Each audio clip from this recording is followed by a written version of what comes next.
confidence is important, right? You have to have a belief that you're going to achieve what you mind to. If there was something I would say, it's be willing to take the risk, be willing to take the action. Put a deadline on it, and then, start looking at what is it going to take to get there.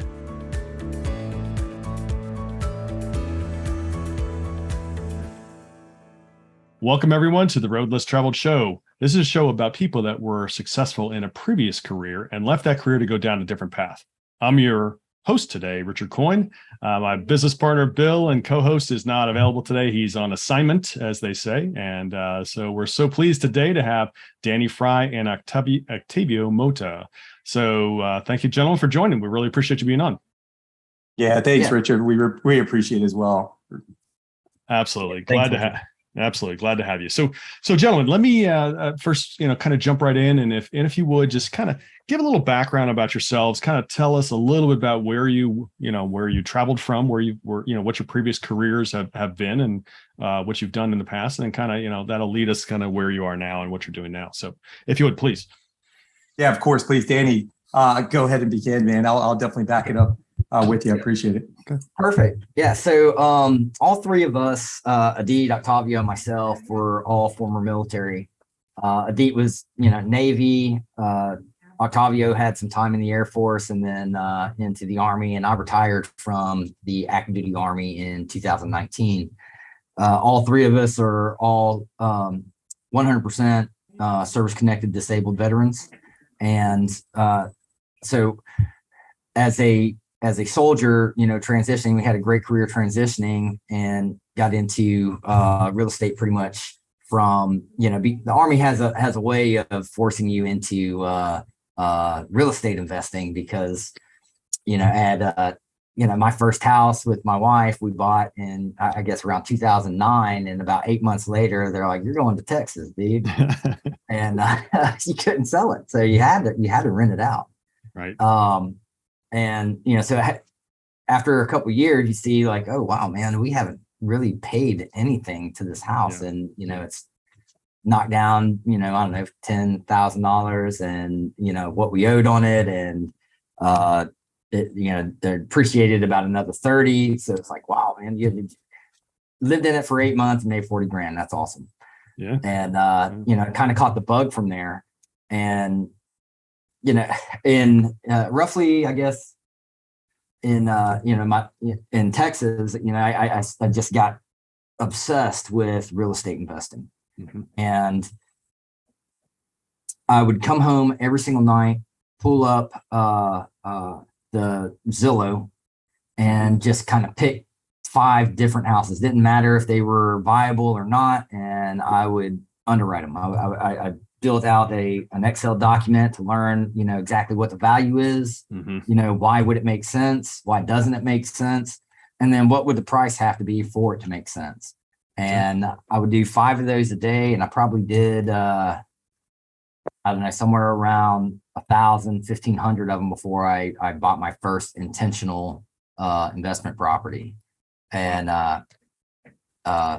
but we decided the name, to go after the name of Tempest, right? Tempest is a very disruptive, massive storm. You have to take notice.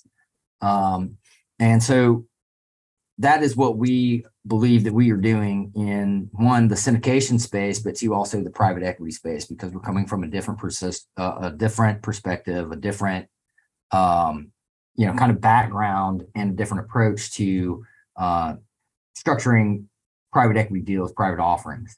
And then the 22, because of the service connected disability and the service that, we each, have in common, our economic, social, and governance impact is is best tied to the military service. So 22 American veterans commit suicide every single day. And so we opted to use the 2 to bring awareness. It is in our intention to support those organizations that are combating, bringing awareness and reducing the number of suicides per day. so we intend to support those through contributions of all of our proceeds, as well as we're passionate about military transition and into the workforce, and we're extremely passionate about the financial literacy for veterans, active duty military service members, as well as transitioning military service members and veterans. Mm-hmm. Wow.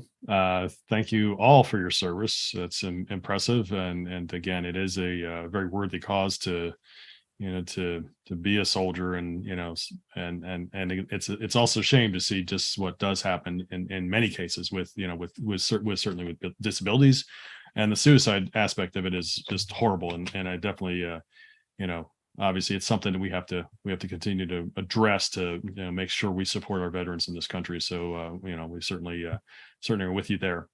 So Octavio, tell us a little bit about your background, yourself. Yeah, so definitely. As Danny mentioned, we're all veterans. That really jumped in on a merged on this endeavor together. But to give you a little bit of my background, I served in the military 14 years, between Air Force enlisted as logistics to Army officer doing signal and really like IT. Served for some great organizations, some great leaders, really had phenomenal experience.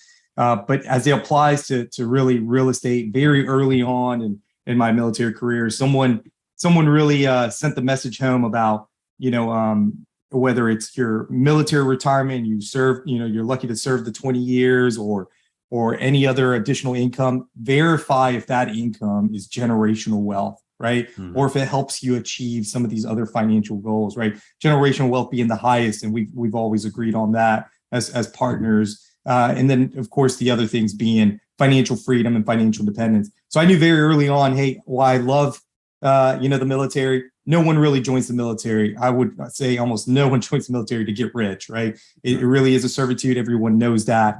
It really is something, beyond yourself. The men and women that are, still serving today, at the forward edges of freedom, by all means, we completely and continue to support them, as Danny mentioned. So no one will ever take away our commitment and our servitude towards them. But as an individual, we knew that, when it came to finances and personal finances, even those who are currently serving know that a pension, a military retirement is not generational wealth, unfortunately, right? No. So that's what really drive me to real estate. I started on with mobile home, acquired two. Before I know it, I started selling it, going into multifamily, small multifamily, then large multifamily. Then I realized, hey, this thing called the Job Act started coming out, where you can actually get, sophisticated investors, if legally and properly to invest into multiple deals with you and help them achieve the same financial goals that you wanted to achieve in life. So that's really what got me into the military and got transitioned me over to real estate and applied some of the same background, same experience, same skills and attributes, and really took it forward. Awesome. So again, you mentioned the Tempest 22, what the meaning is behind the company, and if you would just kind of elaborate a little bit more about what your company is. What does your company do? Yeah. So from an overall mission statement, we'll very, I'll oversimplify it, but the reality is, we want to add value to our passive investors and be really good stewards of their capital, by going and acquiring value add hotels, right? Very similar to the multifamily space. Okay. We're looking at, only purchasing value add hotels, growing that, and helping our investors and clients and other partners achieve their financial goals, whether it's freedom, financial independence, or generational wealth. Because we've already been doing that as individual entity owners, it was very easy for us to merge our brains, our resources, and again, all of our background together and provide that same, mission for Tempest 22 clients and investors. But Danny, if you'd like to add on that, please. Yeah, absolutely. So we have a philosophy of, do what you love and, invest your excess and live off, and allow your investments to dictate your lifestyle. Mm-hmm. So we serve that need. If you've got a busy professional, a lawyer, a doctor, a service member, that's just putting their money aside and just don't have the time, the energy, or the knowledge to know how to or where to place it so that it can work consistently and safely for them. We provide that. So, if we can get them to take just a little bit of a piece, put it together, let us deploy your capital for you into a solid value add hotel opportunity. That's what we provide. Okay. So my space is the apartments, multifamily, and again, we run a value add play as well when we acquire our properties, and we aim for about a 5 to 7 year hold. Is it similar for the hotel side? Yeah, absolutely. So, Okay. basically what our typical strategy or model is, we look for cash flow positive underperforming hotels. Okay. And that way that the investment is sound from the beginning, and then we add the value. Right. Typically we acquire well, then we improve the property. A lot of times that improvement is, the majority of the time that improvement is heavy on the management side, less on the capital side. Okay. And that's by design. And then however long that takes, sometimes it can be 3 months to bring it to a peak performance, or up to depends on how long the improvement process is and what that plan is. It could take up to 3 years for us to bring it up to that peak performance that we're shooting for, that max potential, and then stabilizing between 18 and 36 months before we exit. Okay. Gotcha. Okay. So as you guys look back over your past careers, in the military and other things you've done, is there something that you could share? There was a humorous story or something, and that happened to you along the way that made you kind of scratch your head and say, "Why am I doing this? I need to make a change." Yeah, so I'll cover one that was, I don't know if it's humorous, but it'll definitely be eye-opening for a lot of your listeners. The reality is, again, I mentioned about military pay and quite frankly enlisted pay. It's good, not great, right? It definitely helps out, and again, same thing with just all military pay in general, right? It's good, not great. That's not what it's intended for. Your servitude, But needless to say, I found myself when I was real estate investing and buying multifamily, I wasn't really reading all the books. I wasn't, learning. I was learning, as some people say, like, school of hard knocks, right? I think I joke around, I had accumulated about 40 doors before someone mentioned, hey, you should read Rich Dad Poor Dad. It's going to make you an amazing, real estate investor. And I'm like, don't you only have like 3 doors? And I got like 40, I wasn't trying to be egotistical, but I'm just thinking like, obviously it's not necessary, but looking back at it, again, I put ego aside, and I would tell anybody that, and you'll hear why, but that they should look into, researching, obviously being a lot more knowledgeable, getting mentors, acquiring all the books and that's necessary to make you more, at least increase your intellectual capacity on real estate investing. And I say that to say this, that, my first multifamily, I took military leave to go fix up the property. Anything that didn't require a licensed professional, I found myself doing the work. Well, the reality is everything that I had to replace was all the work that I did. So, plumbing, that I had to do, like patches here and there, not the licensed stuff, but me putting in some toilets, doing some of the faucets or the sinks. Basically, I found myself, having to replace all of that several months later. So, I learned real quick, do what you're good at, anything else, outsource it, because quite frankly, it's going to be costly on the back end. And real estate is one of those things when people ask about, do you really get what you pay for it? You really do, whether it's a CPA on a team, a project manager, or a property manager, you name it, that, you really do get what you pay for. In this case, I tried going cheap, or I tried being more, thinking cost effective, and I ended up, regretting and paid for it on the back end. So, There's an old expression. It's it's pretty old. So just consider the dollars associated with it being quite a long time ago. It's something like, electrical. You could insert any trade work, electrical, plumbing, whatever, roofing work. Electrical work, $5. If you watched, $10. If you help, $20. If you worked on it first, $100. So yeah, kind exactly. of a thing. Yeah. That's 100% correct. Yeah. So. Yeah. Oh yeah. So it's I'll tell you what, I'm a pretty handy person, but what I found is that I don't have time, and it's also not the highest and best use of my time to do this work myself. When you're early and when you're just getting started, you gotta figure it out. You gotta find a way.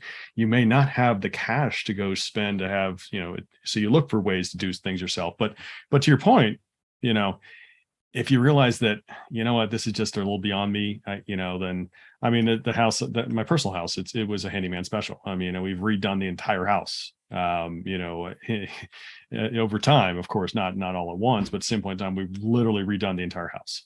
And there were some things that I really scratched my head about, like, what the heck, kind of thing. So yeah, 100%. Yeah. I and to add to that, me and Danny talk about this all the time in our our internal company strategy calls. The reality is, we say everything has to be a team mentality. And the reason being is because you got to find where each individual team member adds value and continues to bring value to the team, to the organization, and to our investors. And I say that because we learned that as individual real estate investors, right? It's, where do you bring the most value? Sometimes you don't need to be the handyman. It's probably not the most cost effective in the long run. And it's really not, where you bring the most value. You probably need to be analyzing the next deal, acquiring the next property to continue to bring jobs to all of those individuals you have under contract, and then to continue to, build your portfolio. So yeah, of course, 100%. Yeah. Kind of the caveat on that. A great resource is the E-Myth. So, if you go through, there's an exercise that they talk about within the E-Myth that go through, write down, all the tasks that are associated with, your business, right? And then you have to put names to it. And if it's just you, your name's next to all of those, and then figure out which ones are the most cost effective to add somebody else's name to, and outsource that, that work or that challenge or that problem or whatever it is, look for, how you can effectively outsource it. And, it was a great exercise in skill. Right. Yeah. And again, there are lots of other books along that line, but that's a great book. And then, there's also a book, I believe, called Who Not How. Who's going to do the book? Who's going to do this function for you? It doesn't necessarily mean you, but somebody has to do it. But again, it's all about figuring out how to leverage skills and multiply the results by having the right person do the job. And again, back to as well, highest and best use. What's the highest and best use of your time, of your funds, et cetera, and that all makes sense. So as you look, maybe Danny, it was perhaps as you were getting ready to hit your 20, was there kind of a deciding factor that said, okay, I'm gonna really, really truly move on and leave my past career in the military or whatever, and really drive this real estate thing forward. You mentioned the very first house you purchased in the Army actually kind of helps you be a real estate investor by moving you around all over the place. But again, was there a deciding factor? Yeah, absolutely. There was. There's a kind of a phrase in the military, people always wonder when it's time to get out. They tell you, you'll know. And basically what happens is you get to a point to where you're like, I just can't do this anymore. And it just becomes, it almost puts you at that point of being jaded. And it's like, you know what, it's time to pass the torch, let somebody else do it. I've done my part. And that happened to me. I was in my 19th year, and I had taken a team to Cambodia, working out of the embassy, doing civics and governance, support to, the Cambodian government, in conjunction, with the embassy. Anyway, they pulled us back early. They pulled the team back early, and then they pulled me back a month later, and there was really no solid justification for it. And I felt, at that time, I was the team leader. I felt that they just pulled my mission without any real reason, and it had the second, third order effects that were going to happen as a result of pulling out our team from that country early. We don't know. We don't know what those are, what they were going to be. And at that point, I just felt like, look, my efforts are only going, I can be a top performer and execute everything at an expert level. But when somebody makes the decision, you put so much, heart and soul into the job, that when somebody makes the decision because it was, it made sense on a different level somewhere else, and it may have even been superficial, that and that's what happened. They pulled us back, and at that point I was done. That's when I hit that point to where I knew it was time. And so I came back, handed in my retirement paperwork, and started pursuing a career in real estate sales. Good for you. Yeah. Yeah. And again, that makes sense. There's going to be a point where you just know it's time. And, even in a non-military career, I kind of, experienced that. Okay, it's time. This isn't working at this particular company. Maybe it's time to go find, another place, greener pastures, whatever, that kind of thing. But again, you're right. Sometimes those signs are, blinking in front of your face. Sometimes it's a smash on the head. But anyway, yeah, definitely there are times that the universe tells you what it wants, right? So that's right. Yeah. So as you guys were getting Tempest 22 up and running, and again, maybe that was an eventual company after you had already done some other things. I think that's the case. But anyway, were there some obstacles you encountered along the way that you can mention that you had to overcome? Yeah. Oh, yeah. So, yeah. Yeah. So Danny, if I may, the reality is, we're all, quite frankly, we're all type A, right? So that was, from a personal standpoint, a lot of people don't want to talk about, some of the things that happen behind closed door. And behind closed door in our organization, we're very type A, we're very aggressive, but the good thing is very similar to how we run our business and, business models against, a book that I'm sure most of your listeners know for, traction, right? We follow the understanding of where everybody fits their role. So at the beginning, we had an understanding that it's going to, I think obstacle number one is, how do we merge our resources together? How do we merge our vision, our mission, and our overall goals for our clients and our investors? Because, we had all had a successful track record before we merged. We're all proven, we're all liquid, and we're all credible, right?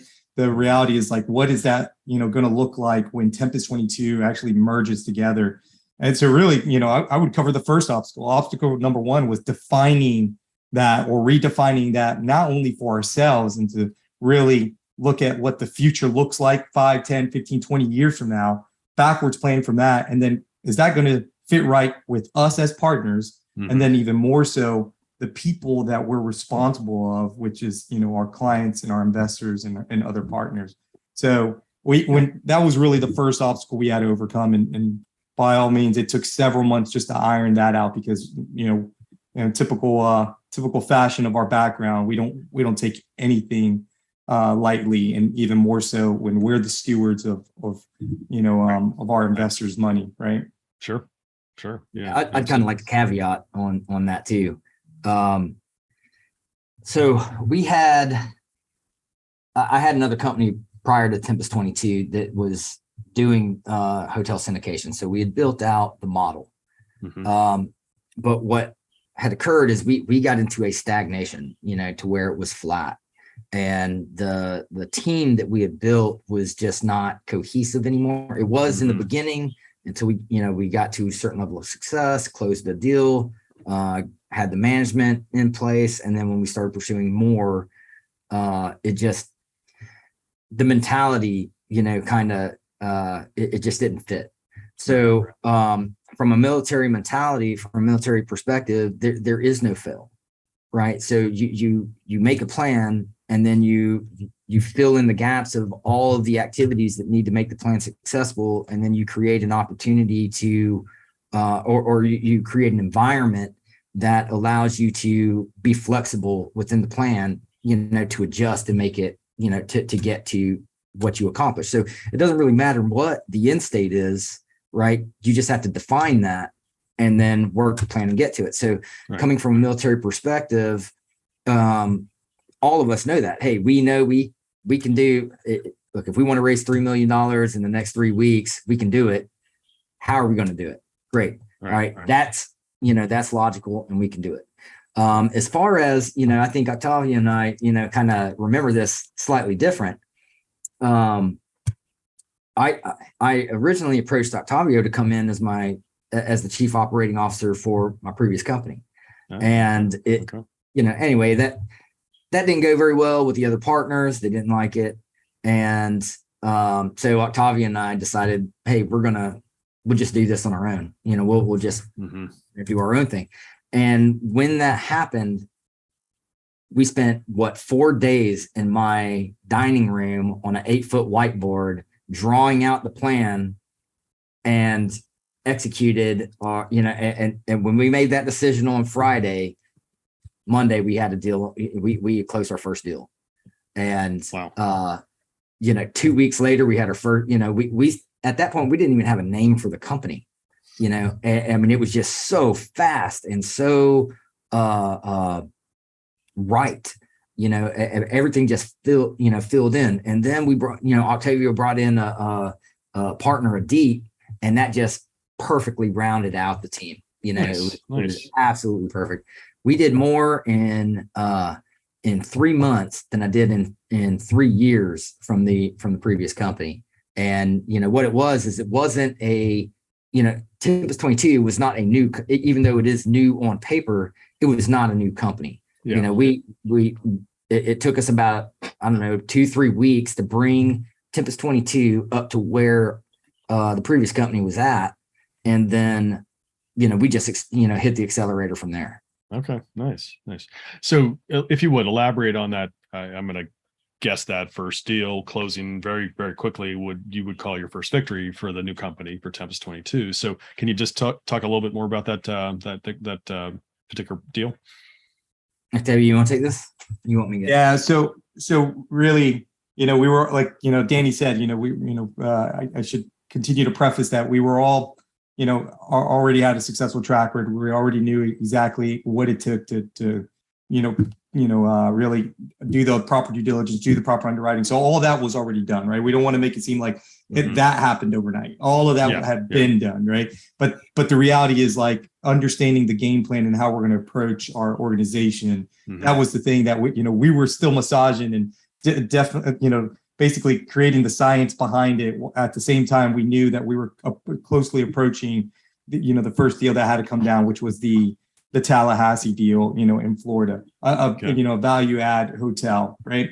And we had great relationship. And I'll add, a tip, to anybody listening, we really also value our relationships. We have a saying that I grabbed from the Marine Corps, that it's not just about relationships, it's all about relationships. And the reason why I say that is we've developed relationships with our operators similar to our investors. They have a strong understanding of who we are, what we're all about, where we're going, and they all knew about our background, the 25 plus years of combined real estate experience. So this operator, who coincidentally has the next 3 deals for us, it just happens to be the case.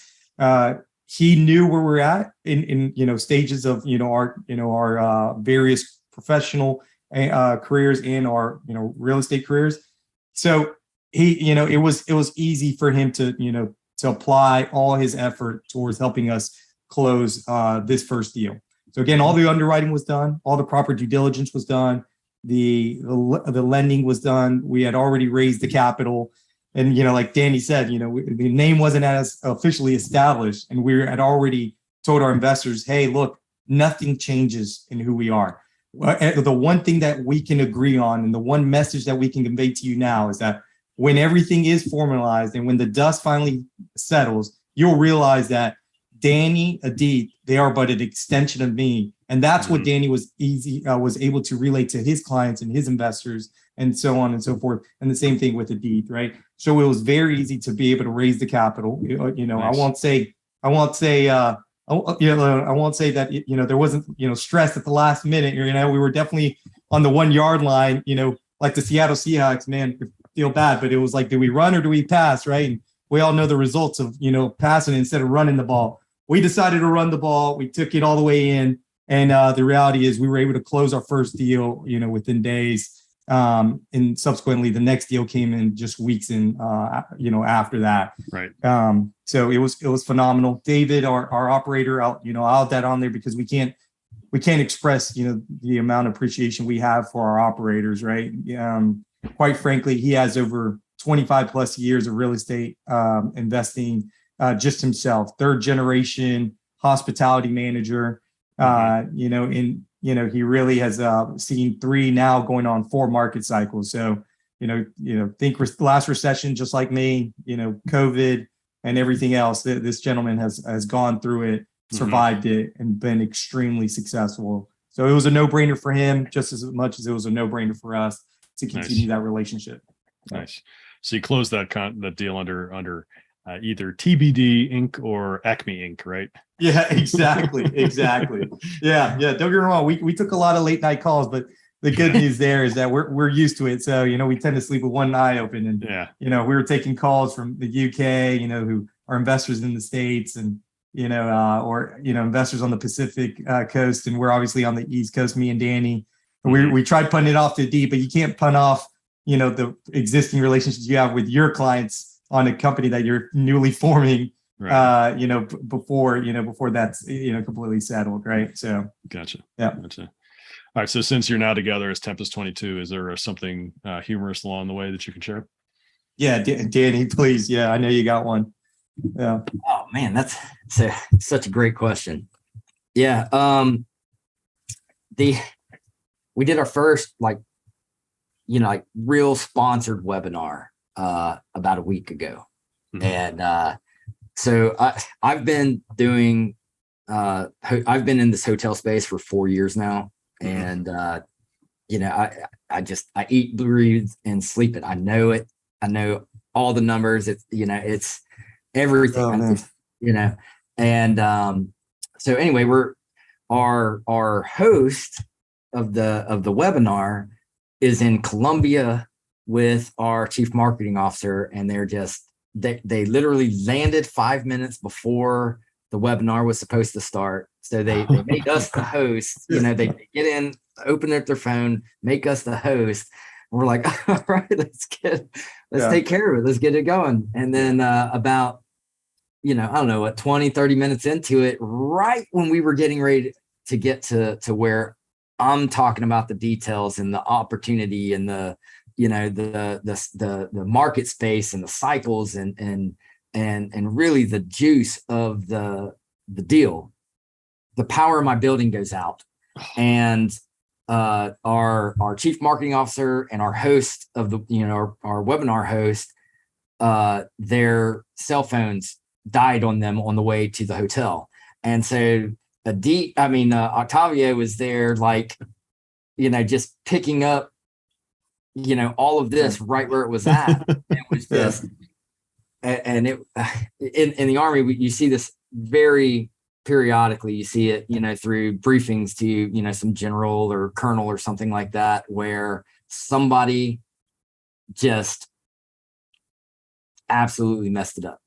And so it was like a colossal, it wasn't a failure, at all. Yeah, we got some great reviews out of it. We recovered it pretty well, but at the same time, it was very intense for Octavio for about 20 minutes. Oh yeah. Wow. Oh, 100%. And I got on a call, when they were, available. I was like, guys, I'm the communicator here. And the number one thing I tell y'all when we go into these podcasts or these webinars, is to have redundancy upon redundancy. And he was like, yeah, but they went down the list of things that they were telling me. It's like they were briefing me. I promise you, we didn't do it on purpose. I was like, yeah, and it was good because, quite frankly, we had like about 20 investors just sharpshoot in a good way, right? Investors and clients that were, had previous, relations with Danny or specifically to D, and it was great, phenomenal questions. In fact, I think we revamped our frequently asked questions page out of it, because there was a lot of great content and topics being discussed. But Nice. overall, yeah, it was definitely a stressful event because I'm like, you're used to handing off the baton. And it's like, oh, wait a minute, now I'm going to brief for the entire 45 minutes. And that, it was interesting. It was fun. And as Danny mentioned, believe it or not, I think, out of that call, I think, Danny, would we walk away with $500,000 raised, out of that call? So Nice. Yeah, it was great. Nice. Yeah, exactly. You prepare, you have your stuff, even though you're not in depth on this particular section, because you're not going to be covering that section. You just know it in case, right? So there you go. Exactly. Nice. Mike Tyson says, everybody's got a plan until you get punched in the face. That's right. And that's exactly what happened. That's one of our favorite expressions. I love that expression. Yeah.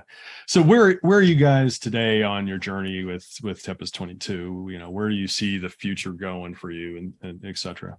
Yeah. So I'll cover from a personal aspect, and Danny will cover like more of the macro and business perspective. From a micro standpoint, right? We talked about, helping out, investors achieve their financial goals. The other thing, and the reason being is, and we'll probably talk about that, later on, but the reality is, what we wanted to do is we all knew where we were at financially, right? We've already achieved financial freedom and financial independence. And quite frankly, now we're at the point where we're literally on the brink of creating generational wealth for our families. And so we asked ourselves, one of the hard questions, that we did in our business plan internally was to ask the hard questions like, but what are we trying to pursue for everyone else? So again, from a micro standpoint, we wanted to just, make an impact to local communities where our investments are. Like any real estate investor, you're not there to just make cash flow. You're not really there to, just be the slumlord. No one wants that title behind their name. Right. They want to be the entrepreneur, the business owner, the real estate investor. They want to be proven. They want to be liquid. They want to be credible. In order to have all that, you really have to genuinely care about the impact you're making and the growth you're making in and around the community where you invest in real estate. And that's what we want to do. From a micro standpoint, we wanted to make an impact to our community. We wanted to make an impact to those individuals we represent. And we also wanted to make an impact, to the military, right? And how we decided to do that, and Danny alluded to earlier, was the 22, right? Unfortunately, we continue to have brothers and sisters we lose year in and year out to suicide. So we wanted to increase suicide awareness. So again, like Danny mentioned, part of our proceeds, is to make that impact and continue to, provide the resources necessary, whether it's professionals, whether it's attention, whether it's just a simple phone call to our, our brothers and sisters. We wanted to continue to provide that service. So that's really from a micro standpoint and a personal standpoint. Yeah. Right. Nice. Yeah. Perfect. On a macro view, as we discussed the Tempest part, Octavio really covered down on the 22, but on the Tempest part about being disruptive, being, this force of nature that needs to be observed. We don't identify as a hotel syndication company. That is an activity, not a company. We identify as a private equity company. And right now, because of the market, where everything is in the market cycles, we pay great attention to the market cycles and all across in various sectors, not just in real estate, but in business as well. Sure. And so right now, if you can imagine, being able to go back in time to 2009, 2008, 2009, and getting in on the residential housing market. That's where we're at in the hospitality industry, and people don't know that. We know that it's got a high barrier to entry. People are just not paying attention to that because all they're hearing about is, multifamily, or they're hearing about, office space, or, any of these type of things. And then if they are interested in the hospitality, if that has piqued their interest where they're looking into it, it's more of a conversion skill, so you run into people that want to convert those into apartment complex, which is a great model, absolutely beautiful model.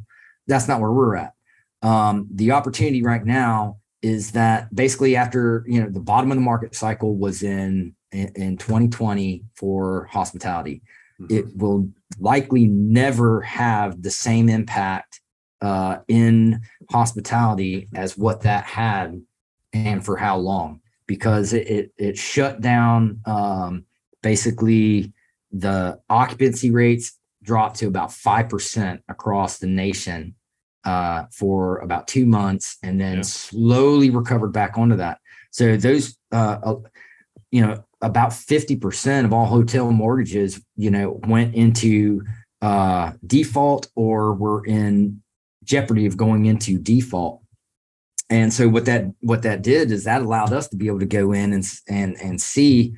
A lot of times these are hotels that had just been improved because you had a great operator that went in. They'd been building this hotel up for 5 years. It was excelling, and then they drew out $2 million to raise the flag level or get it to that next point, and boom, no income for the next 9 months. Right. So it put a lot of people in a bad situation, but it put us in a position to be able to come in and assist, taking these off the market. And just because it's, you see a hotel that's operating doesn't necessarily mean that it is not bank owned. It doesn't mean that, because they don't shut it down. They let it run unless it's, unless it is non-performing. And in which case, that's the ones you see going out to auction. So it really created a great opportunity. And we see this opportunity being enduring probably for the next 3 to 5 years, because there's so many different facets within the hospitality space.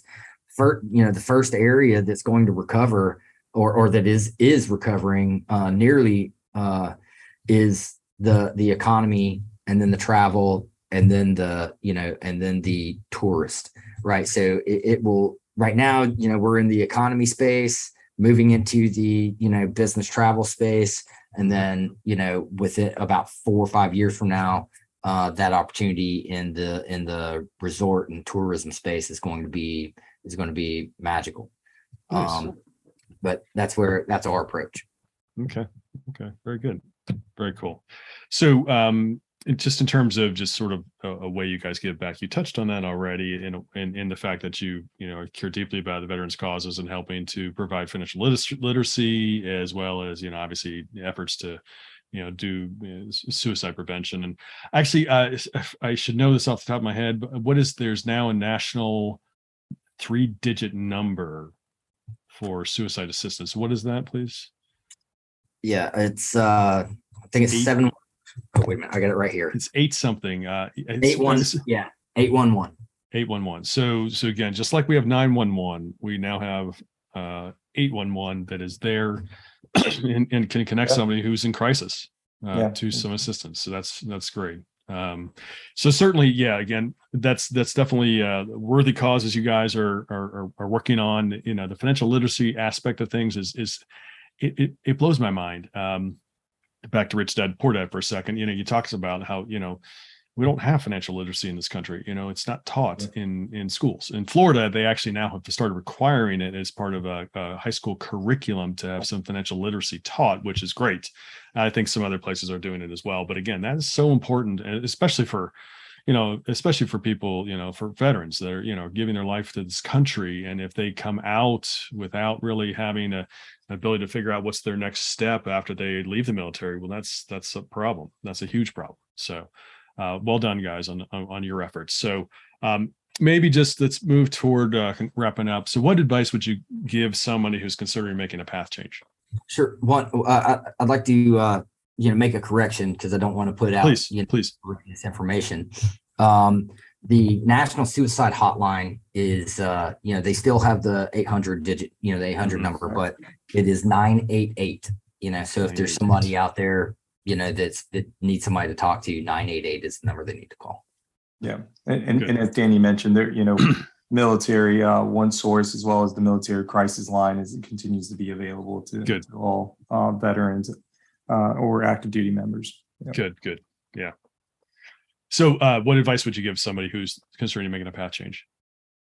Yeah. So I think, we live by micro philosophies in our organization. And one of the ones that we like to discuss over and over is, you got to take the risk and you got to take the action, right? You can't be afraid. The reality is, I think there was like a famous quote, and I'm definitely going to, I'm going to paraphrase this because I don't want to butcher it, but I think Elon Musk said something along the lines, I'd rather be unsuccessful than poor. One means that, I actually attempted at something, and quite frankly, that's it, right? If I were to look back at my younger self, and when we were struggling and going through those, financial hard times, quite frankly, it was, I didn't want to take the risk. I didn't want to take the action so early on. And then every time I did, I ended up, growing myself exponentially, both as an individual, both as a family man, and then of course in my professional career. So if there was something I would say, it's be willing to take the risk, be willing to take the action. Mm-hmm. Yeah, I mean, pretty much the same thing is Octavio saying is confidence is important, right? You have to have a belief that you're going to achieve which mine too. Mm-hmm. I think I spoke about it a little earlier in the episode, but it doesn't matter, what somebody wants. It doesn't really matter what it is. Somebody is doing something at the billion and $1 trillion level. Some people are struggling to figure out how to pay their phone bill, right? It becomes about, we're all capable, right? We are all capable. We're all amazing individuals that can perform this. And the beautiful thing is you don't have to do it by yourself, right? You understand what it is that you want, and accept that that's going to happen, put a timeline on it, and then just, look at what you need to do to achieve that. So if you're looking at, building a network, you're a sophisticated investor and you're trying to become an accredited investor, put a deadline on it, and then, start looking at what is it going to take to get there? How aggressive do I have to be? And if you don't know, if that person doesn't know, look for the people that do know that, and how they can help you achieve it. That's what I would say. Yeah. Excellent. Good. So what's the best way for our listeners to reach out and, speak to either one of you gentlemen and find out more of what you're doing at Tempest 22? Yeah. So there's a multitude of ways, right? Our website, tempest22.com. They can also reach us at our email, and, we'll provide it, so it can be posted on the show notes. Okay. Octavio at Tempest22. Our Instagram, Invest with Tempest. And then, of course, our individual ones, mine, will be Mota Capital, Instagram. And you can continuously follow our reels, our stories, because we, provide continuous free content, because at the end of the day, we care about, providing, providing as much, financial literacy as we can to any of our listeners. Excellent. Yes. Well, yeah. And we just launched a Facebook investor circle group, for people to come on. I mean, it literally just went out today. So it's, I can get you we can put it in the show notes, but, we are, building a club, an investor club, calling it the investor circle. And, bringing in some education and opportunity will be presented there. Excellent.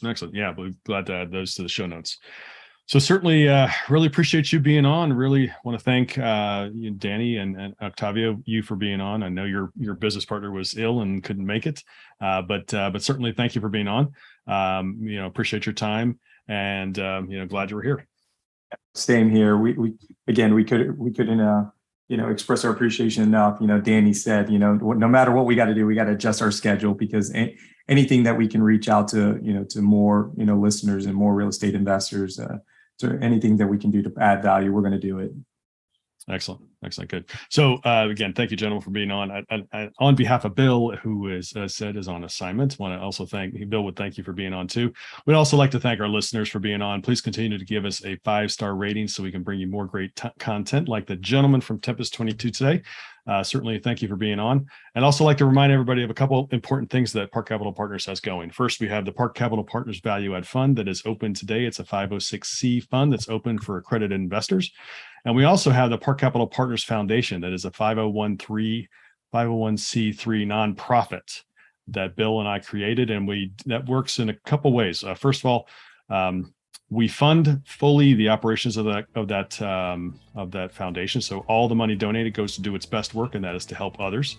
And then number 2, we personally donate. We donate corporately as well.